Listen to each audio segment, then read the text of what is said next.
Kalau tidak habis didapati oleh dia, ada yang dikasih 1/2, ada yang dikasih 1/3, ada yang dikasih 2/3, ada yang dikasih 1/4, ada yang mendapat 1/6, ada yang mendapat 1/8. Tidak lebih daripada 6 segala ketetapan kadar yang Allah tetapkan. Ini yang diperintahkan oleh Nabi. Untuk dia dulu, berikan kepada mereka yang telah Allah tetapkan. Kalau ada sisa tak habis, setelah diambil ada 1/6, rupanya enggak ada ambil yang lain. Sama dengan 5/6, enggak ada yang ambil. Itu fama baqiyah. Yang tersisa enggak habis diambil, berikan kepada laki-laki yang lebih utama daripada keluarga itu, dihubungkan dengan si mayit.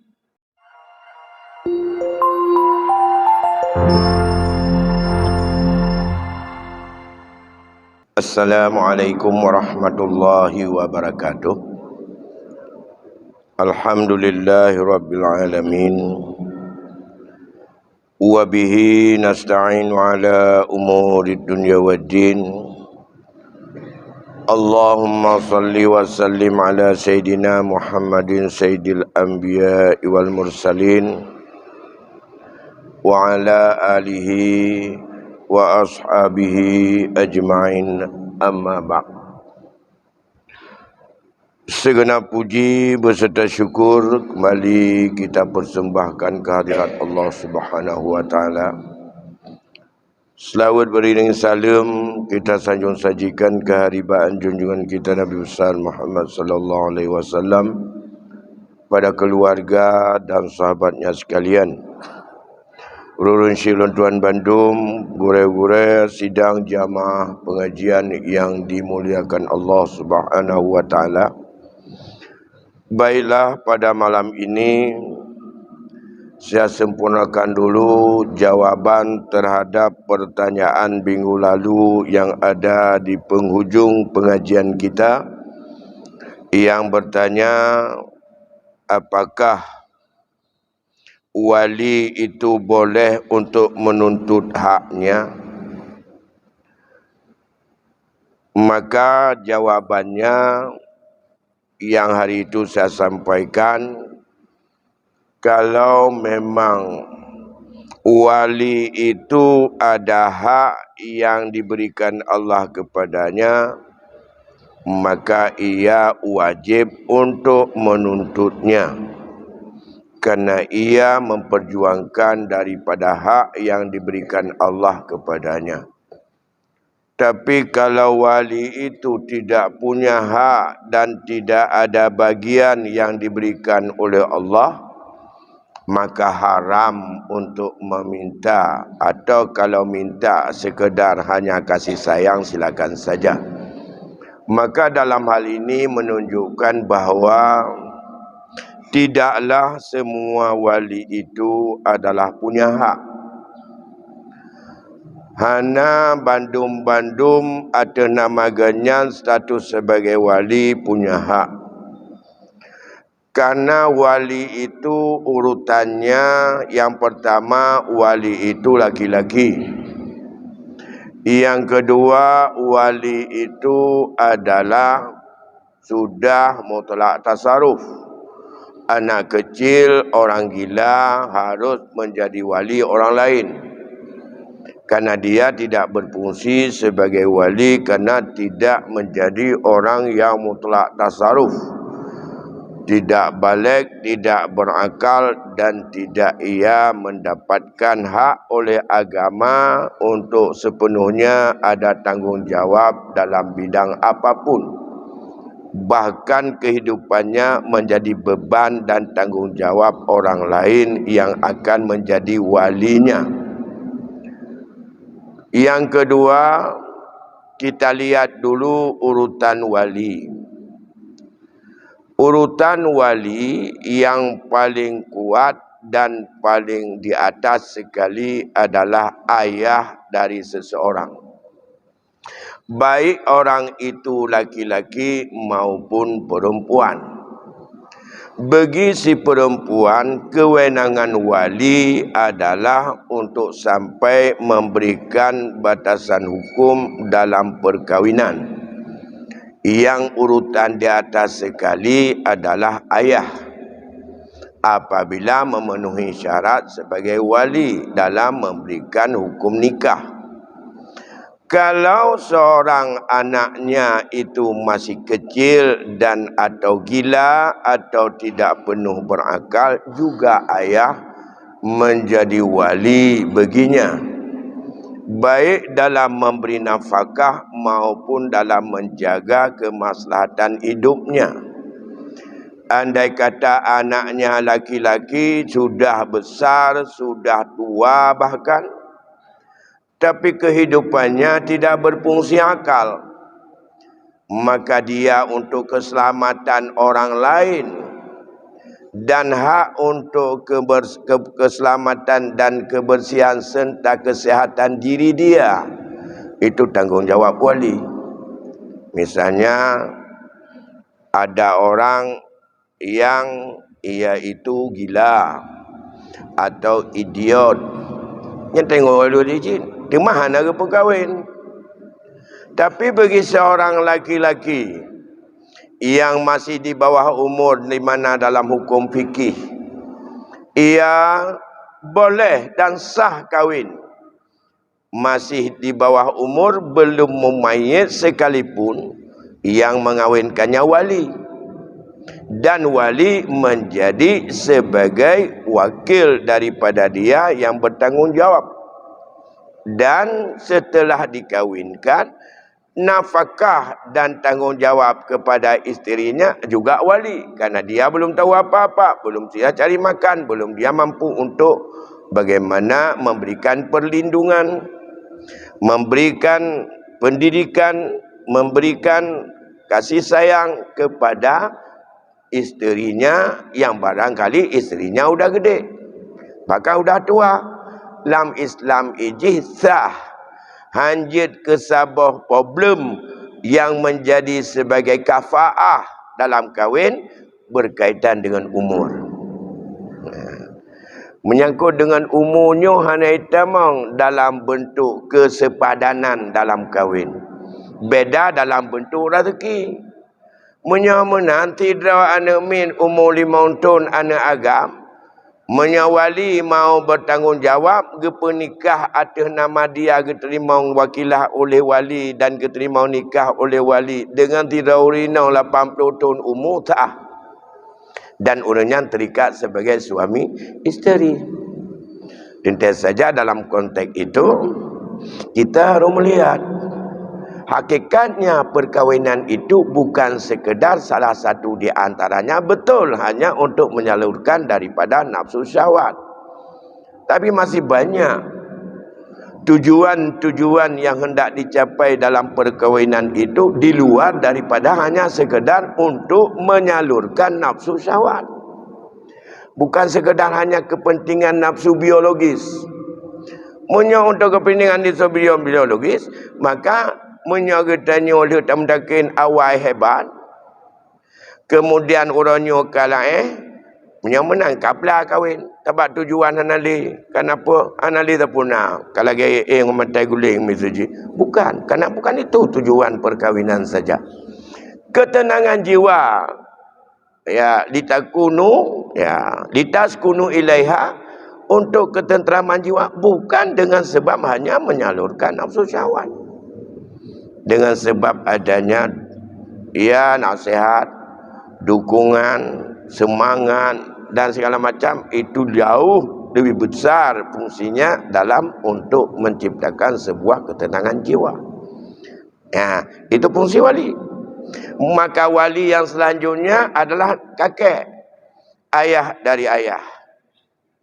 Urutan itu secara tertib, selanjutnya abang kandung. Selanjutnya anak laki-laki dari abang kandung. Selanjutnya abang kandung. Selanjutnya abang sebapak. Selanjutnya anak laki-laki abang kandung.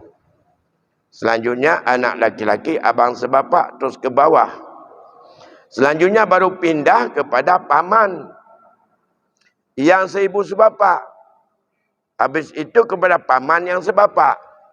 Habis itu pindah kepada itu secara tertib kepada anak laki-laki daripada paman yang seibu sebapak. Habis itu kepada anak laki-laki yang sebapak. Kemudian pindah kepada saudara kakek. Dan terus menerus secara berurutan. Tidak boleh loncat-loncat bila sudah ada wali pada tingkat yang pertama, tidak berpindah, tidak berfungsi wali tingkat kedua. Nyan wali menyamanan sidra wali dalam urutan dalam keluarga. Andai kata yang diperwalikan oleh dia itu meninggal, apakah dia punya hak?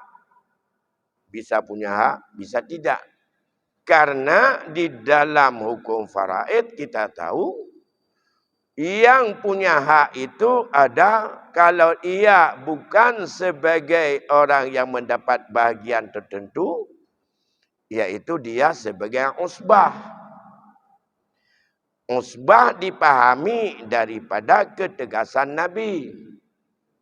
Dalam hadis yang sahih, alhiqul faraidha li ahliha. Serahkanlah segala apa yang telah Allah fardukan kepada ahlinya, kepada yang memang ia sebagai orang yang mendapatkan segala bagian tertentu. Nah, itu.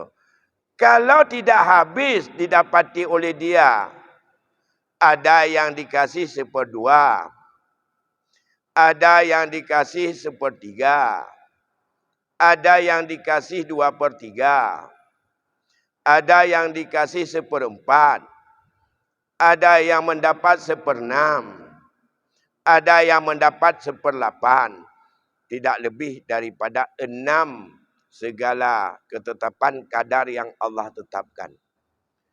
Ini yang diperintahkan oleh Nabi. Untuk dia dulu, berikan kepada mereka yang telah Allah tetapkan. Kalau ada sisa tak habis, setelah diambil ada 1/6, rupanya enggak ada ambil yang lain. Sama dengan 5/6, enggak ada yang ambil. Itu fama baqiyah. Yang tersisa enggak habis diambil, berikan kepada laki-laki yang lebih utama daripada keluarga itu dihubungkan dengan si mayit. Orang laki-laki yang lebih utama itulah bukan seperti urutan wali. Kalau urutan wali yang lebih utama adalah ayah. Kalau urutan laki-laki yang lebih utama dalam bab faraid adalah anak laki-laki. Kalau masalah wali ada ketentuan mutlak tasarruf. Balik berakal. Kalau laki-laki yang lebih utama hubungan nasab dengan si mayit, tidak dilihat apakah dia mutlak tasarruf atau tidak. Yang penting dia manusia, masih punya nyawa dan ia itu jenis kelaminnya laki-laki. Tidak dilihat apakah dia sudah balik, apakah dia berakal, apakah dia idiot, apakah dia gila, apakah dia anak kecil. Dialah aula rajulin zakarin yang diberikan bila ada sisa. Setelah didapati dan diserahkan dulu kepada orang-orang yang Allah telah tetapkan kadar dan bagiannya. Itu diperintahkan oleh Rasul. Ada tinggal kasih kepada laki-laki yang lebih utama, bukan wali. Walaupun statusnya nanti bisa saja itu adalah dalam kelompok wali. Karena urutan yang paling dekat laki-laki yang lebih utama dengan si mayit adalah pertama anak kandungnya yang laki-laki. Kalau si mayit itu perempuan, anaknya yang pernah dia lahirkan yang laki-laki.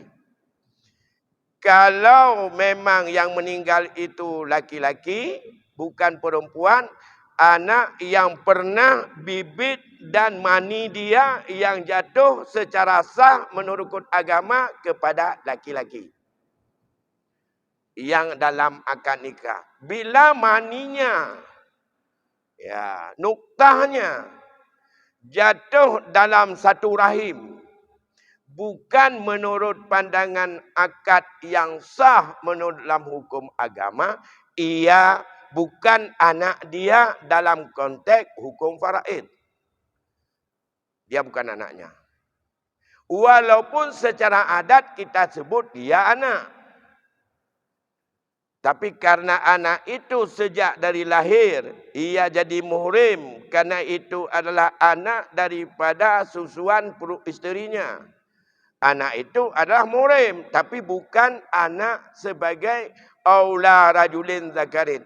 Anak yang aula rajulin zakarin hanya yang ada hubungan nasab atau yang ada hubungan garis keturunan.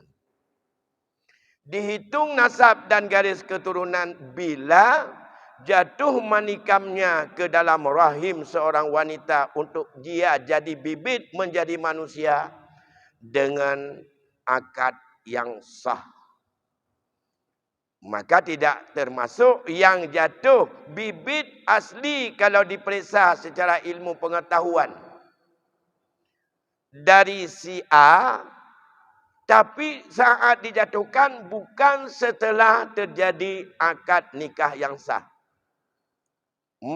Secara garis keturunan memang ia jih nyarut kenan. Dan ia jih yang je kurang. Ya. Tapi nyan kon disebut dengan anak bagi laki-laki itu. Ya. Kalau demikian, anak angkat, anak tiri, anak sebut, anak ridha, anak apapun, nyan adalah tidak masuk dalam kata-kata aula rajulin zakarin. Kalau tidak anak, turunlah kepada yang nasabnya dari seanak itu. Cucu yang laki-laki yang turun melalui manikam yang diberikan oleh anak kandung si laki-laki tadi. Cucuk agam, ba'an agam. Nama buku cih agam ke dia? Aula rajulin zakarin. Hanya tahu leh. Laki-laki yang lebih utama yang berjenis laki-laki. Tidak dilihat kepada dia mutlak tasarruf atau tidak. Tidak dilihat daripada kualifikasi dia itu sebagai wali atau tidak. Terus ke bawah. Nyan urutan yang paling kuat. Lantas urutan ketiga. Ayah si mayit. Yang tadi dalam urutan wali dia pertama. Dalam urutan aula rajulin bagi yang meninggal dunia untuk menjadi hak mendapat sisa adalah urutan ketiga. Kemudian baru kakek. Kemudian baru saudara kandung dan terus. Bila sudah ada satu di antaranya pada urutan tadi yang selanjutnya gugur. Hanya istilah lun ke wali cik temah kata wali to lun wali jauh yang wali jauh gugur. Hak untuk mendapat warisan. Nyan.